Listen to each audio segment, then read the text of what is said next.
क्योंकि वो दोनों मेरे पूजनीय हैं। इसलिए इन गुरुजनों को मारने से तो अच्छा है मैं भिक्षा के अन्न को खाकर अपने जीवन का गुजारा करूं। और जिन कौरवों से मैं युद्ध करने जा रहा हूं, वो सब धृतराष्ट्र के पुत्र मेरे भाई ही हैं, मेरे अपने ही हैं। इन सबको मारने से अच्छा है कि मैं सन्यासी बन जाऊं। तो श्री कृष्ण ने अर्जुन से कहा कि यहाँ कौन अपना है और कौन पराया है। जो अधर्म करता है उसके साथ युद्ध करना तुझे मोक्ष और मुक्ति देगा। तू अपने इस मन के मोह को त्याग दे, नहीं तो सारा जग तेरी निंदा ही करेगा, तुझे डरपोक कहेगा।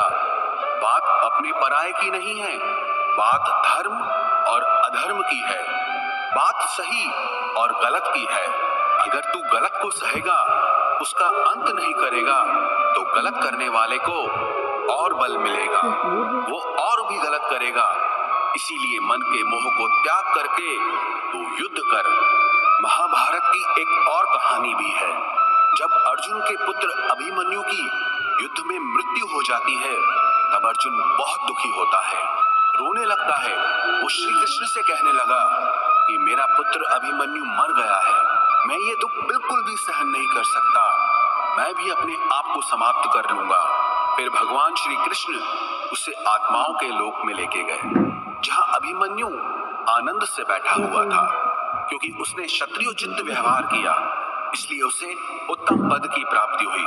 जब अर्जुन अभिमन्यु के पास रोते रोते पहुंचा, अपने पुत्र को देखकर अर्जुन बहुत प्रसन्न हुआ, उसे गले से लगाकर कहने लगा कि हे पुत्र, तेरे बिना तो मैं जी ही नहीं सकता, मैंने तो अपने जीवन की आशा का ही त्याग कर दिया है। तो अभिमन्यु कहने लगा कि आप कौन हैं? अर्जुन बोला, मैं तेरा पिता हूँ, तू मेरा पुत्र है अभिमन्यु।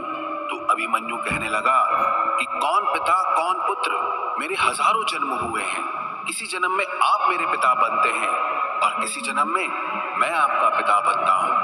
आत्मा का न कोई माता होता है न कोई पिता होता है। जब अर्जुन ने देखा कि मेरा पुत्र मुझे पहचान भी नहीं रहा, तो उसका सारा मोह खत्म हो गया। इसलिए गीता के इस उपदेश को ठीक से समझ लो कि यहाँ कोई अपना पराया नहीं है।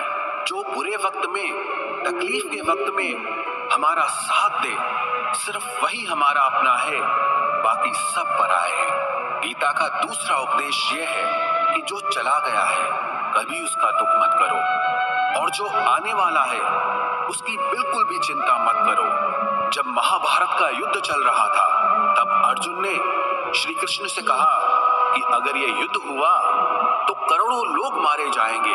जो सैनिक और योद्धा इस युद्ध में मारे जाएंगे, उनकी स्त्रियों का क्या होगा, समाज कैसे आगे बढ़ेगा। और भी बहुत सी बातें अर्जुन ने विस्तार से कही हैं। तो भगवान श्री कृष्ण ने कहा, अशोच्यानन्व शोचस्त्वम प्रज्ञावादांश्च भाषसे गतासून अगतासूश्च नानुशोचन्ति पंडिताः। श्री कृष्ण बोले, हे अर्जुन, तू बड़ी बड़ी ज्ञानियों जैसी बातें करता है, लेकिन जो सच में ज्ञानी होता है, वो जो लोग मर चुके हैं, जा चुके हैं या एक दिन जाने वाले हैं, उनकी चिंता नहीं करता है, उनका दुख नहीं करता है। तेरे हाथ में कुछ भी नहीं है, तू चाहकर भी कुछ कंट्रोल नहीं कर सकता। जीवन और मरण ये तो प्रकृति की नियति है। इसीलिए जो ज्ञानी होता है वो किसी के मरने पर भी रोता नहीं है। ज्ञानी जन ना ही बीते हुए कल का शोक करते हैं और ना ही आने वाले कल की चिंता करते हैं। इसीलिए जो होने वाला है वो होकर ही रहता है, और जो नहीं होने वाला है वो कभी नहीं होगा। ऐसा निश्चय जिसको समझ में आ जाता है, जिसकी बुद्धि में आ जाता है, उसे कभी कोई चिंता नहीं सताती, कोई दुख नहीं सताता।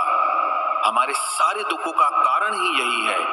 या तो हम जो वक्त गुजर चुका है उसे सोच सोचकर परेशान होते रहते हैं, या भविष्य की चिंता कर करके खुद को बीमार कर देते हैं, नष्ट कर देते हैं। गीता का ज्ञान हमें यही सिखाता है कि ना तो हम बीता हुआ कल बदल सकते हैं और ना ही आने वाले कल पर कंट्रोल कर सकते हैं।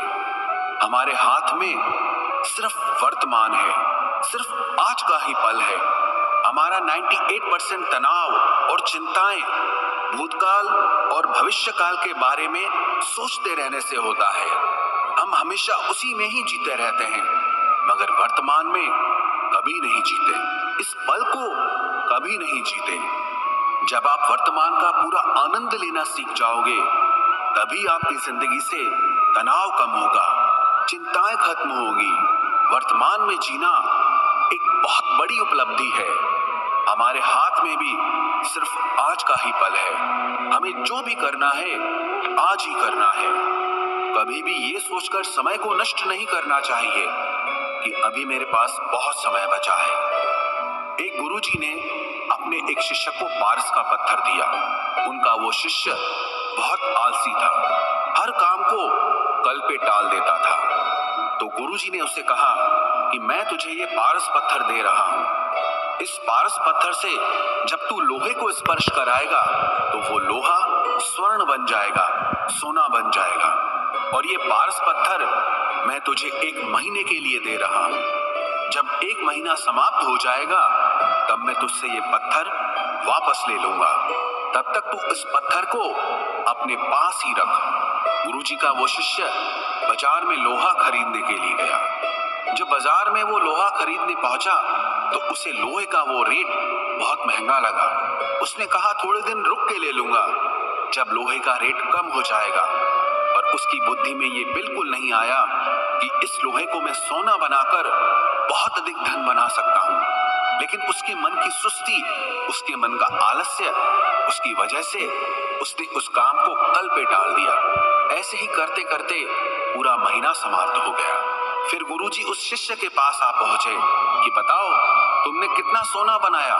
शिष्य बोला कि मैंने तो अभी सोना बनाना शुरू भी नहीं किया। तो गुरुजी ने कहा मुझे मेरा वो पारस पत्थर वापस चाहिए। शिष्य बोला कि नहीं, मुझे थोड़ा वक्त दीजिए, मैं थोड़ा सोना बनाना चाहता हूँ। गुरुजी ने कहा कि ये पारस पत्थर पूरा 1 महीना तेरे पास था, पर तू कुछ नहीं कर पाया, लेकिन अब समय समाप्त हो चुका है। ऐसे ही ये हमारा जीवन है, हमारी जिंदगी है, और ये समय ही पारस पत्थर है। हम समय के एक एक पल से अपने जीवन को सोना बना सकते हैं, लेकिन हमें ये लगता है कि हमारे पास बहुत समय बचा है। एक दिन जिंदगी को जी लेंगे, एक दिन जिंदगी में खुश हो जाएंगे, लेकिन वो दिन कभी नहीं आता और हम जिंदगी भर भागते रहते हैं, चिंता करते रहते हैं, दुखी होते रहते हैं, लेकिन जिंदगी को जीना, खुश रहना हम भूल जाते हैं। इसलिए गीता का ज्ञान हमें ये सिखाता है कि आप आज में जीना सीखो, इस पल में जीना सीखो। गीता का तीसरा उपदेश यह है कि मौत से डरना बिल्कुल व्यर्थ है। श्री कृष्ण ने गीता में कहा है कि ये संसार मृत्यु लोक है। जिसका भी जन्म हुआ है वो एक दिन जरूर मर जाएगा। जिसका आरंभ हुआ है उसका अंत अवश्य होगा। हम इसे रोक नहीं सकते। जैसे हम रोज कपड़े बदलते हैं, वैसे ही हमारी आत्मा नया शरीर धारण करती है। मृत्यु सिर्फ इस जीवन का एक नया आरंभ है, इस जीवन का अंत नहीं है। आत्मा कभी नहीं मर सकती और ना ही उसे कोई मार सकता है, लेकिन मौत का डर मनुष्य को सबसे ज्यादा लगा रहता है। मौत का दुख भी इंसान को सबसे ज्यादा होता है। एक पेड़ में 2 पक्षियों का जोड़ा रहता था। उन दोनों को एक दूसरे से बहुत प्रेम था। उन्होंने साथ जीने मरने की कस्में खाई थी। एक दिन वहां एक शिकारी आया और उसने एक तीर चलाकर वहां पेड़ पर बैठे मादा पक्षी को मार दिया। तो वो अकेला नर पक्षी रोने लगा कि मैं तुम्हारे बिना कैसे जी पाऊंगा। तुम्हारी जगह मेरी मृत्यु आ जाती, मेरा जीवन तुमको मिल जाता। वो रो रो के बहुत विलाप करने लगा। इतने में ही उस शिकारी ने दूसरा तीर चलाया और उस नर पक्षी को भी मार दिया। वास्तविकता में ये कहानी हमारी ही है। हम भी रोते रहते हैं जब कोई मरता है तो, लेकिन हमें ये नहीं पता कि एक न एक दिन हमारा भी जीवन समाप्त हो जाएगा। हम भी उसी मृत्यु के पेड़ पे ही बैठे हैं, लेकिन शरीर का मिटना हमारा अंत नहीं है। श्री कृष्ण ने अर्जुन से कहा कि हे अर्जुन, तेरे और मेरे अनंत जन्म हुए हैं, तुझे कुछ भी याद नहीं है, लेकिन मुझे सब याद है। जो व्यक्ति इस सत्य को समझ ले कि मैं यहाँ इस संसार में कुछ समय के लिए आया हूँ। उसकी जिंदगी के सारे झगड़े, सारे दुख, सारी चिंताएं ही समाप्त हो जाएंगी। जब इस संसार से जाना ही है तो दुख किस बात का। पहले के जमाने में साधु महात्मा लोग पैदल यात्रा करते थे। यात्रा करते करते वो एक नगर में पहुंचे। वो महात्मा बहुत थक चुके थे। उस नगर में उन्होंने एक महल देखा और उन्होंने उस महल में जाकर विश्राम करने का सोचा और वो महल में जाकर सो गए। जब उस महल में वहां का राजा पहुंचा तो अपने पलंग पर उस महात्मा को सोता देखकर बहुत हैरान हो गया। राजा उस महात्मा से पूछने लगा कि तुम मेरे महल में कैसे घुस आए और मेरे बिस्तर पर सो रहे हो। महात्मा कहने लगा, ये तुम्हारा महल है? मुझे तो लगा ये धर्मशाला है। तो राजा ने कहा, आपको मेरा महल धर्मशाला कैसे लगा? तो महात्मा ने राजा से प्रश्न किया कि तुमसे पहले इस महल में कौन रहता था? तो वो राजा बोला कि मुझसे पहले मेरे पिता यहाँ पर रहते थे और उससे पहले मेरे दादाजी यहाँ पर रहते थे। तो महात्मा ने फिर प्रश्न किया कि क्या तुम इस महल में हमेशा रहोगे या तुम्हारे बाद कोई और रहेगा? तो राजा कहने लगा कि मेरे बाद मेरा पुत्र इस महल में रहेगा। तो महात्मा राजा से कहने लगे कि जिस जगह पर रहने वाले बार बार बदल जाते हो उसे घर कैसे कह सकते हो? वो तो धर्मशाला ही है। इसीलिए तेरे महल को धर्मशाला समझकर मैं इसमें रात बिताने के लिए आ गया। धर्मशाला जान जग को, जीव सब मेहमान है। मोह किससे मत करो, सब स्वप्न का सामान है। यदि हम भी इस बात को समझ लें कि हम यहाँ कुछ समय के लिए आए हैं, आनंद करने के लिए आए हैं, खुश रहने के लिए आए हैं, तो हमारे सारे दुख ही समाप्त हो जाएं। जब हम अपना मोह यहाँ जमा लेते हैं, अपना दावा यहाँ जमा लेते हैं कि ये मेरा है, इसे मैं छोड़ नहीं